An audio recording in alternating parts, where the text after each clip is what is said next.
we also going to be showcasing this? I think we just did.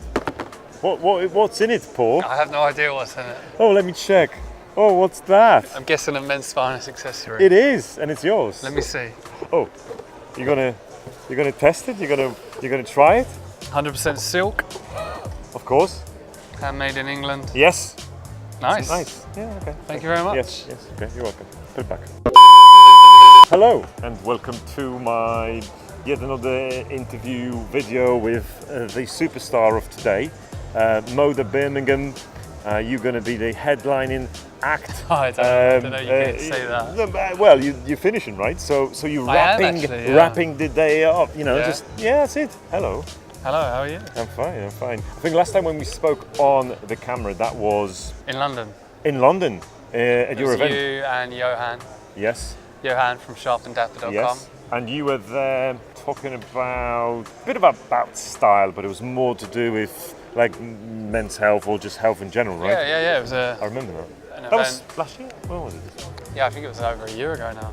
Okay. But yeah, it's fun. It was a event mostly around men's mental health, but style, fitness, a bit of everything. Yeah, okay. And I believe you are growing your channel and content right now on YouTube around that these days, so around men's health. And tell us a bit about that, because I think you are a very interesting place, because you're still running a magazine. Yeah.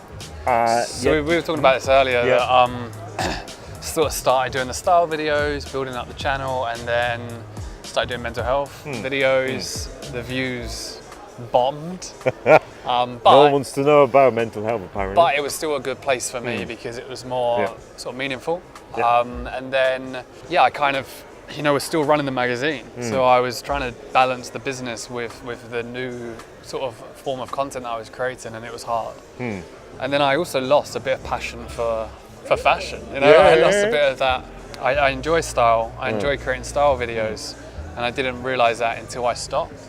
So it's kind of now I'm trying to refine my feet on that channel, and then I've set up a separate channel for the mental health stuff. So, yeah. But it's, I mean, you're still getting excited about both fashion and new stuff, mental health, because it kind of creates the sort of the meaning behind all of this, right? Yeah. I mean, you can put your nice clothes on, but as soon as you sort of not feeling it, you're gonna look shit and feel shit, and that's... Yeah, I think they definitely work hand in hand. And a lot of people don't think that they do, but sort of I dressed well at the beginning, but felt shit, and then you start to feel good, but then you dress terribly. Like you have to have that balance.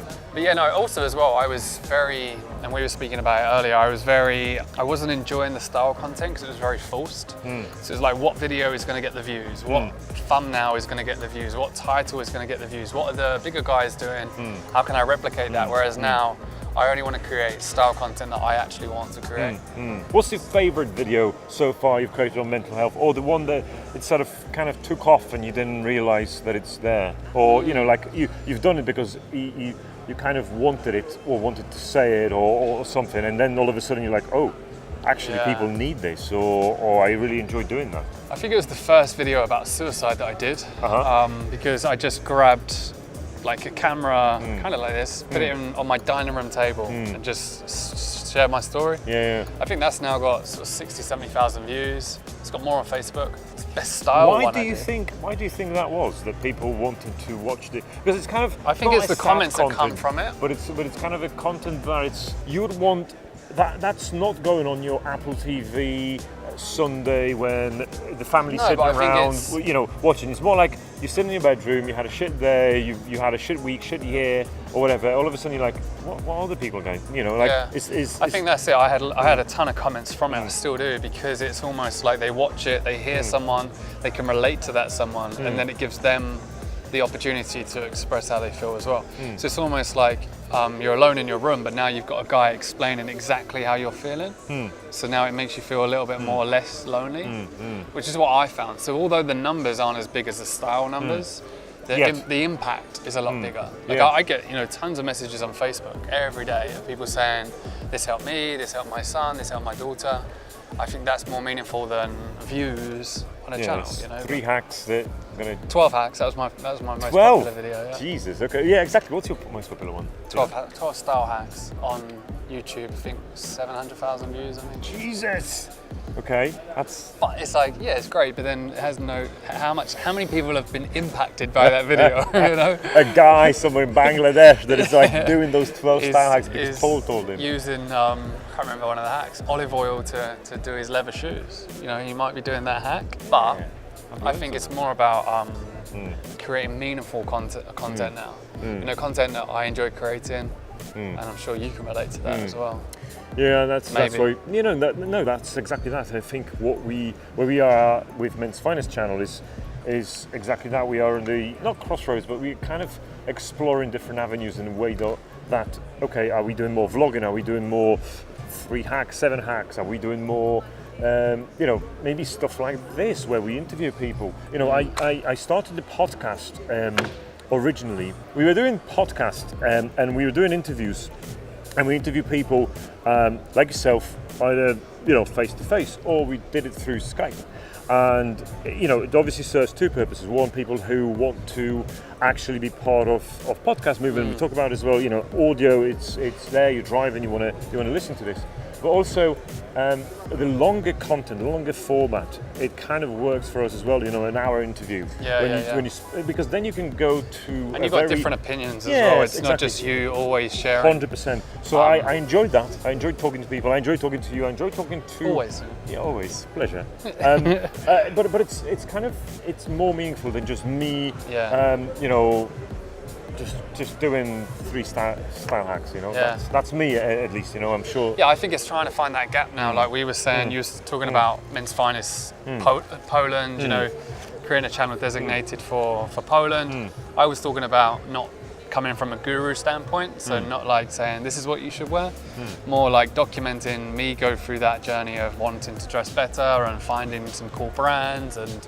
You know how to get clothes to fit you, but doing it from me actually discovering it whilst filming it, and shopping. You know, I was talking about that. Yeah. So I think it's now trying to find that gap in the market of content that I want to create, but people want as well, and I think that's the hard balance. Because sometimes you try creating stuff and people don't want it. You know, so it's. But it's talking about experience is definitely something that. I want to create more of. So talking to other brands, talking to other creators, talking to other people who are in this sort of style niche or whatever, fashion or whatever they want to talk about. Like I've interviewed a guy from Molten Moore, Senna, and we talked about building a business. You know, how do you get clients? You know, all sorts of things. We didn't talk about fashion at all. You know, that was like not important. But it's like, how do you position yourself? How do you get yourself? How to get noticed? How do you network? Where do you go? And all sorts of things related to that. So good. So what are you going to be talking about at a highlight of today? Today. 4 o'clock. Online retail, so digital marketing, how to build an online retail business, which is kind of what I do a lot of. So yeah, bit of nerves, but nerves are good. Someone said to me, when you don't get nervous about public speaking is when you should quit. That's true. So I've got a little bit of nerves, but nothing too. I haven't thrown up in the toilet yet or anything like that. Not yet. Okay. I'm fine. We're going to record this, so you're gonna probably see this or glimpse of it. Good. Any last thoughts about what you want to do in the future, like next 12 months with you, what's happening? Yeah, so just more creating, like I say, meaningful content that I want to create. I've got a book coming out in October, a small little clothing Have you got a project. title? Yeah, Man Up, Man Down. Oh, right. So it's about kind of where masculinity kind of is. It's sort of my story, my dad's story. That's being published by a publisher called Trigger Press, which is a mental health publishing company. Nice. And a lot of the sales of the book goes to a mental health foundation. I'm working on like a small little clothing line, which kind of combines both mental health and style. Good. And then just keep creating content, keep meeting lovely people like you. Thank you. And see where things go. Being very patient. Yes. That's what it's all about. And obviously, I remember I was talking to Antonio once about someone asking the question, Antonio Centeno from Real Men, Real Style, someone asking a question about what he prefers doing, whether he prefers to, for instance, producing video or spending time with his family. And he said, that's one of the silliest questions I've ever heard. Like, you know, family is sort of the reason why we do this. You're here because you want, spend more time with your family. That's one of the reasons why you do it, right? So the same as me, you know, all we do, all the made-to-measure stuff, all the pocket squares and bow ties and ties that we make, it's so we eventually, you know, I think spend you have more to time. enjoy. You have to enjoy the process, enjoy the business. Absolutely. And, you know, I love working. You know, I also love my family. So it's like, you know, you have to get that the balance. same, But of course, family come first. You know, without a doubt. It's good. It's good that you. Because you're going to be a papa soon, aren't you? Yes, November 2018. That's going to change fucking few That will things. change your business forever. In a good way and in a bad way. So Yeah, tell obviously me 2 seconds about that. How did that impacted? Yeah, like you have more meaning in your life. So it's now not about you. It's about something bigger than you. Okay. So for me, it kind of gave me that motivation to work more. Or not work more, but work smarter and work harder. Whereas before, Like sort of choose the opportunities wiser. Is that what it is? because like motivation, my motivation at the beginning was to make money, you know, and then it was to buy this car, and then it was to buy this house. Now my motivation is to, you know, provide for my family, to be a role model as a dad. Yeah. So that's a much bigger motivator than money. Yeah, of course.